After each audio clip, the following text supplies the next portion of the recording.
Assalamualaikum warahmatullahi wabarakatuh. Hai teman-teman, saya akan menjelaskan bagaimana perjalanan pendidikan nasional. Seperti yang kita tahu, perkembangan pendidikan di Indonesia telah melalui perjalanan yang panjang dari masa ke masa seiring dengan perkembangan zaman. Tentu saja bangsa Indonesia mengharapkan pendidikan yang lebih baik ke depannya. Untuk membahas bagaimana perjalanan pendidikan nasional hingga sekarang ini, kita mulai pembahasannya dari pendidikan sebelum kemerdekaan, yaitu pada zaman kolonial. Pendidikan pada zaman kolonial terjadi pada masa pemerintahan Hindia Belanda. Pada tahun 1854, sekolah kabupaten dibentuk. Pendidikan hanya diberikan untuk kaum bangsawan. Dengan tujuan pendidikan dan pengajaran pada saat itu hanya dibentuk untuk memenuhi kebutuhan perusahaan pemerintah Belanda. Kemudian pada tahun 1864 berdirilah Sekolah Bumiputra. Pada saat itu rakyat biasa diberikan pendidikan dasar seperti menulis, membaca, dan menghitung seadanya. Dari tahun ke tahun silih berganti hingga pada akhirnya saat itu pemerintah Hindia Belanda merasa kesulitan karena pada saat itu terjadi wabah penyakit yang menyebar di Pulau Jawa. Tentu saja pemerintah Hindia Belanda merasa kesulitan karena apabila mendatangkan dokter dari Eropa harus membutuhkan biaya yang sangat besar. Hingga pada akhirnya didirikanlah Sekolah Stovia untuk pendidikan dokter-dokter yang berasal dari kalangan pribumi. Bahasa pengantar yang digunakan pada saat itu tentu saja bahasa Belanda, sehingga budaya asli Indonesia pada saat itu belum bisa diterapkan di pendidikan. Pada saat itu, pendidikan profesi hanya diberikan untuk memenuhi kebutuhan pada saat itu, contohnya seperti dokter dan guru. Pada saat itu juga pendidikan cenderung meniru pendidikan barat, yaitu mengutamakan intelektual dan bersifat individualisme.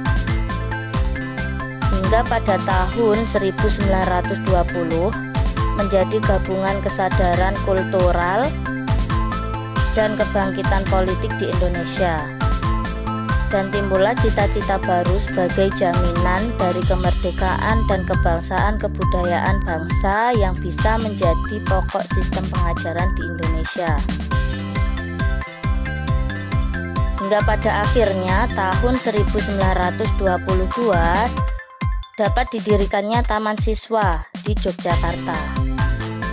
Pendiri Taman Siswa ini adalah Bapak Ki Hajar Dewantoro yang kita kenal sampai saat ini sebagai Bapak Pendidikan Nasional.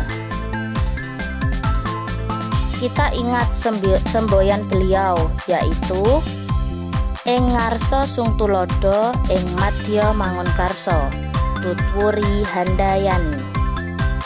Sejak saat itu berdirilah perguruan-perguruan Taman Siswa yang lain di seluruh kepulauan di Indonesia.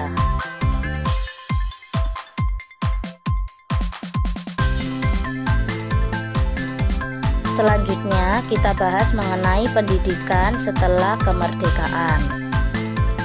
Kebijakan mengenai pendidikan pada periode awal kemerdekaan tertuang dalam Undang-Undang Pokok Pendidikan dan Pengajaran Nomor 4 Tahun 1960.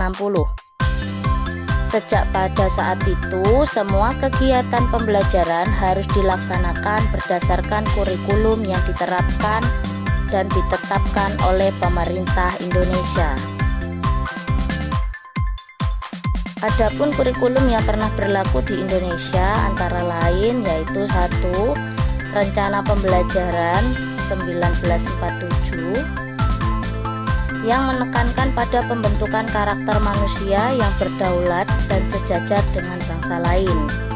Yang kedua, yaitu Rencana Pembelajaran Terurai 1952 di mana setiap pembelajaran harus membentuk manusia yang susila dan cakap, dan warga negara yang demokratis serta bertanggung jawab akan kesejahteraan masyarakat dan tanah air. Yang ketiga, yaitu Rencana Pendidikan 1964.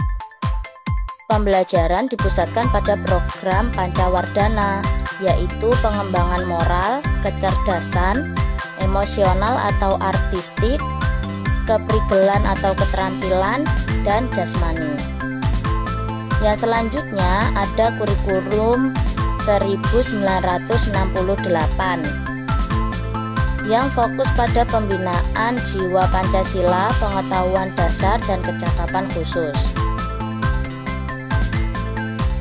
Yang selanjutnya yaitu kurikulum 1994 yang fokus pada pendekatan proses.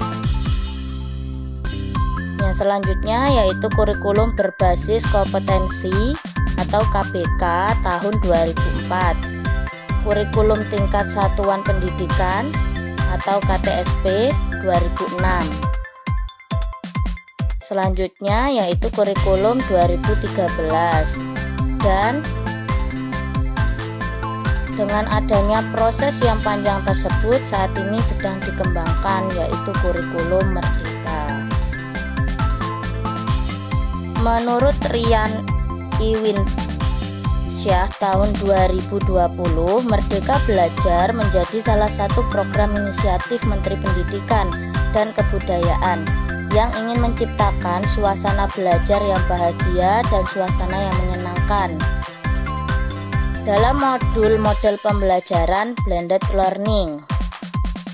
Pembelajaran blended learning merupakan sebuah lingkungan pembelajaran yang dirancang dengan menyatukan pembelajaran tatap muka dengan pembelajaran online yang bertujuan meningkatkan hasil belajar siswa.